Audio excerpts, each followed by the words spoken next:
나를 기다리는 건 아파트 한 채뿐. 막상 은퇴하고 가장 절실한 건 현금인데 말이죠. 이때 생각 못한 효자가 나타납니다. 내 집을 담보로 매달 생활비를 받는 주택연금입니다. 자, 다음 달부터 이 연금액이 오른다는데 가입을 해야 되는 걸까요? 김인만 부동산 경제연구소장께 듣겠습니다. 네, 소장님 어서 오십시오. 안녕하세요. 자, 이 나이 들면은 연금이 웬만한 자식보다 낫다는데 주택연금도 그렇습니까? 제가 재미있는 얘기 하나 해드리겠습니다. 할아버지는 두 종류가 있는데요. 네. 연금 할아버지가 있고 부동산 할아버지가 있습니다. 기존에는 부동산 할아버지가 훨씬 더 인기가 있었습니다. 많이 물려줄 수가 있으니까. 네. 하지만 부동산 할아버지는 현금 흐름이 좋지 않기 때문에 용돈을 많이 줄 수가 없는데요. 연금 할아버지는 연금을 따박따박 받기 때문에 손주한테 용돈도 주고 며느라기한테도 용돈을 주기 때문에 며느리와 손주들은 우리 할아버지 오래오래 살았으면 좋겠다라는 자연스러운 바람을 가지게 됩니다. 그 연금 할아버지, 주택연금 할아버지, 그는 자기 집을 담보로 잡고 그걸로 이제 생활비처럼 매달 받는 연금 형태로 받는 그걸 말씀하시는 거잖아요. 그렇죠. 내 집을 가지고 이제 연금을 따박따박 받는 구조입니다. 그러면 내 집만 있으면 누구나 주택연금 가입할 수 있는 거예요? 누구나 다 받으면 안 되겠죠. 이거는 정부에서 노인 생활 안정을 위해서 지원해주는 프로그램이기 때문에 조건이 있는데요. 네. 만 55세, 부부 중에 한 분은 만 55세가 넘어야 되고요. 네. 가격 기준도 있습니다. 비싼 집은 안 되고요. 공시가격 12억 원 이하 집을 한 채 가지고 있으면 연금을 받을 수가 있습니다. 그러니까 시세가 아니라 공시가격 기준으로 공시가격 12억이다? 12억이니까 시가로 따지면 한 15억에서 16억 정도 될 것 그렇겠네요. 같습니다.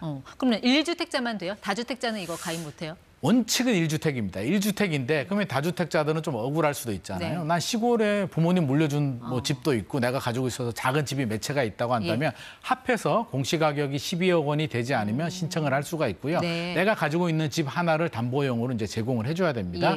2주택 가지고 있는 분들 중에 12억 초과되면 3년 내에 한 채를 정리해서 12억 이하로 맞춘다면 주택연금 역시 가입이 됩니다.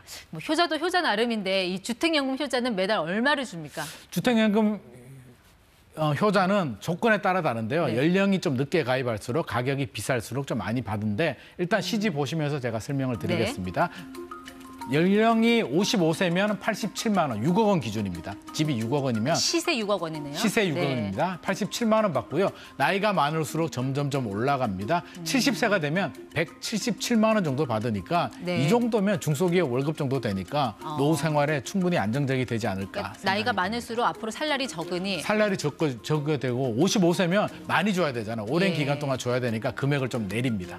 근데 다음 달부터 오른다면서요, 연금액이. 다음 달부터 연금이 좀 올라갑니다. 네. 그래서 연금을 올릴 때는 여러 가지 기준이 있는데 아무래도 주택 가격이 좀 올라갈 것 같아서 좀 올려주는데요. 금액을 보면 만 55세 같은 경우는 지금 87만 원을 받는데요. 88만 원으로 올립니다. 네. 70세 같은 경우는 177만 원에서 178만 원 살짝 올라가게 되는데 올리는 기준은 나이가 젊을수록 좀 많이 올려주게 되고요. 네. 나이가 많을수록 조금만 올려주게 됩니다. 그러니까 가격을 올려준 이유가 앞으로 집값이 오를 거다라는 그런 전망에 근거했다고 했잖아요. 네네. 근데 집값이 오를 것 같으면 그냥 주택연금 가입 안 하고 집 올랐을 때 이 집 팔아서 그냥 시세 차익 챙겨야지 그게 낫겠다. 이런 판단도 할 수 있지 않을까요? 시세 차익을 뭐 그렇게 판단을 할 수가 있는데 시세 차익 만약에 뭐 대출을 받는다든지 시세 차익을 노릴 수는 있어도 주택연금은 평생 내가 100년, 200년을 살아도 받을 수 있는 제도이기 때문에 주택연금이 저는 유리하다고 생각을 합니다. 주택연금은 매달 그냥 똑같은 금액으로 받아요. 저는 조금이라도 젊었을 때 한 푼이라도 더 받는 게 좋을 것 같은데 그런 방법은 없어요? 방법이 있습니다. 그런 분들을 위해서 이제 세 종류가 마련되어 있는데요. 평균적으로 정액형으로 계속 받는 방법이 있고요. 나는 나이가 있을 때 무릎이 튼튼할 때 해외여행도 많이 가고 친구도 만나겠다라고 한다면 초기 정액형. 처음에는 좀 많이 받고 나중에 줄어드는 형이 있고요. 아니야, 나는 노후가 부족하니까 처음에는 적게 받고 나중에 많이 받겠다라고 한다면 정기 증가형으로 선택하셔도 됩니다. 네, 이거 죽을 때까지 준다면서요, 주택연금. 네네. 근데 골골백세라고 너무 오래 살아서 집값은 한 3억인데 4억 원어치 연금 받았다. 네.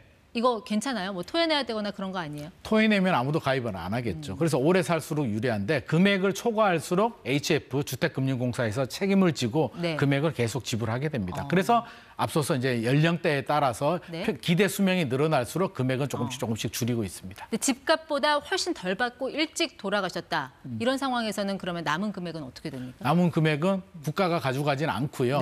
다 정산을 하고 남는 금액이 있으면 배우자가 있으면 배우자한테 주고요. 자녀가 있으면 자녀한테 줍니다. 네, 만약에 그 집이 대출을 끼고 있으면 그러면 연금은 못 받나요? 대출을 끼고 있어도 연금을 받을 수가 있는데 종류가 대출 없는 집이면 이제 깔끔한데 예. 대출이 있다면 본인이 상환해야 되고요. 상환이 안 된다면 주택담보형이 있어서 네.